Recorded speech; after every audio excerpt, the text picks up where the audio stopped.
Friends నమస్తే welcome to ఆనోస్ kitchen. ఈరోజు simple tasty దొండకాయ పచ్చడి తయారు చేసే విధానం షేర్ చేస్తున్నానండి। ఇదే విధంగా తప్పకుండా ట్రై చేయండి, చాలా అంటే చాలా టేస్ట్గా ఉంటుంది। ఈ ఒక్క పచ్చడితోని కూరలు కూడా తయారు చేసుకోక్కర్లేదండి, అంత టేస్ట్గా ఉంటుంది। వీడియోలోకి వెళ్ళే ముందు ఇప్పటి వరకు కూడా నా ఛానల్ని సబ్స్క్రైబ్ చేయని వాళ్ళు సబ్స్క్రైబ్ చేసుకోండి। రండి ఇది ఎలా తయారు చేయాలో చూసేద్దాం। దొండకాయ పచ్చడి తయారు చేసుకోవడానికి ముందుగా ఇక్కడ నేను 1/2 కేజీ దొండకాయలు తీసుకున్నాను।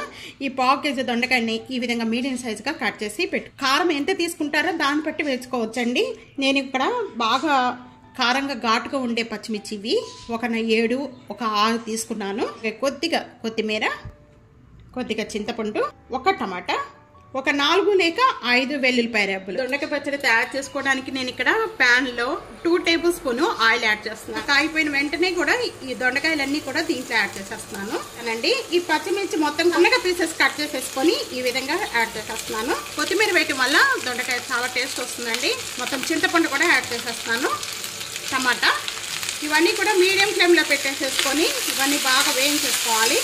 ఈ విధంగా దొండకాయలన్నీ కూడా బాగా మగ్గిపోయిన వెంటనే ఇంకా స్టవ్ బంద్ చేసేసుకుందాం। ఇలాగ ఒక 5 మినిట్స్ వదిలేసేస్తే బాగా చల్లారిపోతాయి। బాగా చల్లారిపోయిన వెంటనే కూడా నేను ఇక్కడ మిక్సీ జార్లోకి యాడ్ చేసేస్తున్నాను। మిక్సీ జార్లోకి యాడ్ చేసిన వెంటనే కూడా ఇక్కడ నేను ఒక 4 వెల్లుల్లిపాయ రెబ్బలు, టేస్ట్కి సరిపడా సాల్ట్, 1/2 టేబుల్ స్పూను జీరా, ఇక్కడ ఇవన్నీ యాడ్ చేసిన వెంటనే కూడా మూత పెట్టేసుకొని బాగా మెత్తగా రుబ్బుకోకూడదండి, కచ్చిపిచ్చిగా రుబ్బుకుంటే ఈ పచ్చడి బాగుంటుంది। మీ దగ్గర రోల్ అనేది ఉంటే కనుక రోట్లో కూడా రుబ్బుకోవచ్చు, చాలా టేస్ట్గా ఉంటుందండి। దొండకాయ పచ్చడి అంతా కూడా ఈ విధంగా కచ్చిపిచ్చిగా నురుకోవాలండి, బాగా మెత్తగా అనేది రుబ్బుకోకండి। ఈ విధంగా రుబ్బుకోవడం వల్ల చాలా టేస్ట్గా ఉంటుంది। దొండకాయ పచ్చడి తాలింపు పెట్టుకోవడానికి నేను ఇక్కడ ప్యాన్ లో 2 టేబుల్ స్పూన్ ఆయిల్ యాడ్ చేస్తున్నాను। ఆయిల్ బాగా కాగిపోయిన వెంటనే కూడా 1 టేబుల్ స్పూన్ శనగపప్పు, ఎండుమిర్చి ఒక 2 వెల్లుల్లిపాయ రెబ్బలు, 1 టేబుల్ స్పూన్ పోపు గింజలు యాడ్ చేస్తున్నాను। ఇప్పుడు బాగా వేగిపోయిన వెంటనే ఇంకా స్టవ్ బంద్ చేసేద్దాం। కరివేపాకు యాడ్ చేస్తున్నాను, కొద్దిగా ఎల్జీ ఇంగువ కూడా ఈ తాలింపు అంతా కూడా ఒకసారి బాగా కలిపేసుకుందాం। దొండకాయ పచ్చడి అంతా కూడా దీనిలో కలిపేస్తున్నాను, చాలా బాగుంటుంది।